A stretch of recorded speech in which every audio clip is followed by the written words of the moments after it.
நாமத்துக்கு ஸ்தோத்திரம். இந்த நாளில் கூட தினமொரு தேடல் நிகழ்ச்சி மூலமாக ஒவ்வொருவரும் சந்திப்பதை நான் மீண்டும் மகிழ்ச்சி அடைகிறேன். இன்றைய தேவனுடைய வார்த்தையாக என்னவென்றால் நீதிமொழிகள் 14வது அதிகாரம் 1வது வசனம். என்னோட சேர்ந்து வாசிங்க, நான் வாசிக்கிறேன். புத்தி உள்ள ஸ்திரீ தன் வீட்டை கட்டுகிறாள், புத்தி இல்லாத ஸ்திரீயோ தன் கைகளினால் அதை இடித்து போடுகிறாள் அப்படின்னு வசனம் இருக்கு. இல்லைங்களா? அப்ப புத்தி உள்ள ஸ்திரீ எப்படி இருக்க வேண்டும் என்றால், புத்தி உள்ள ஸ்திரீ தான் ஞானமா இருக்கணும், அறிவா இருக்கிறாங்க, அவங்கள்ட்ட பணம் இருக்கு, எல்லாத்துக்கும் அவங்க ஞானமா இருக்காங்க, அறிவா இருக்காங்க, படிப்பு இருக்கு அப்படிலாம் சொல்லி புத்தி உள்ள ஸ்திரீ என்று சொல்லுவாங்க. ஆனா புத்தி உள்ள ஸ்திரீ எப்படி இருக்க வேண்டும் என்றால், ஜபத்தினால வீட்டை கட்டுகிறவங்களா இருக்க வேண்டும், அன்பினால வீட்டை கட்டுகிறவர்களா இருக்க வேண்டும், தன் குடும்பத்தை எப்படி நடத்த வேண்டும் என்று தேவனிடத்துல கேட்டு அதன்படி செய்கிறவளா இருக்க வேண்டும். அல்லேலூயா. அப்ப ஜெபத்துல கட்டக்கூடிய பெண்ணா இருக்க வேண்டும்.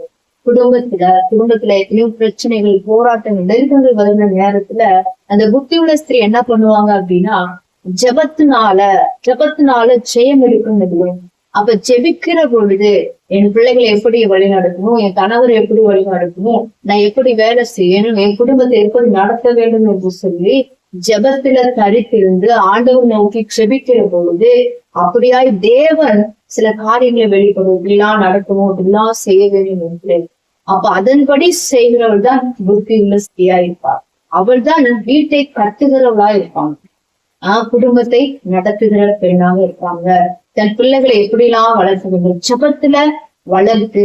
ஜெபத்துல அவங்களை வளர்க்கிறவங்களா இருப்பாங்க. அதே போல கணவருக்கு அதே போல ஜெபத்துல ஒவ்வொரு காரியத்திலையும் ஜெபத்துல கொண்டு வருகிற பெண்ணுதான் புத்தி உள்ள ஸ்திரியா இருக்க முடியும். பாருங்க, ஜெபத்தினாலதான் குடும்பத்தை கட்ட முடியும்.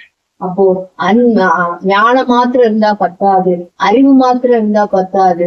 ஆனா எது இருக்குமா? ஜெபம் இருந்தா மாத்திரம்தான். கற்றோடு நீங்க ஐக்கியமா இருந்து குடும்பத்தை நான் எப்படிலாம் நடத்த வேண்டும் ஆண்டவர்னு சொல்லி அவரோட ஜெபிக்கிற பொழுது அவர் உங்களுக்கு காரியங்களை வாய்க்க பண்ணுகிறவரா இருக்கிறார். அவ புத்தி உள்ள ஸ்திரீ நல்ல ஜெபத்தினால வீட்டை கட்டுகிறவரா இருக்கிறார். ஞானத்தினாலும் அறிவினாலும் எல்லாம் சேர்ந்து முதலாவது எதுக்காக நம்ம ஜெபிக்க வேண்டும் என்றால், குடும்பத்தை நான் எப்படி நடத்தணும், கணவரை எப்படி நடத்தணும், பிள்ளைகளை எப்படி நடத்தணும், நான் எப்படிலாம் என் குடும்பத்தை கொண்டு போகணும், ஜெபத்துல எப்படிலாம் நான் வழி நடத்தணும். ஜெபத்துல கொண்டு போயிட்டோம் அப்படின்னா இந்த குடும்பம் ஆசீர்வதிக்கப்பட்ட குடும்பமா இருக்கும். அப்போ புத்தி உள்ள ஸ்திரீ தன் வீட்டை கட்டுகிறாள், புத்தி இல்லாதவளோ. இப்ப ஜெபம் இல்லை அப்படின்னா அந்த வீட்டை கட்ட முடியாது. ஜெபம் இல்லைன்னா பிள்ளைகளை வழி நடத்த முடியாது, கணவரை வழிநடத்த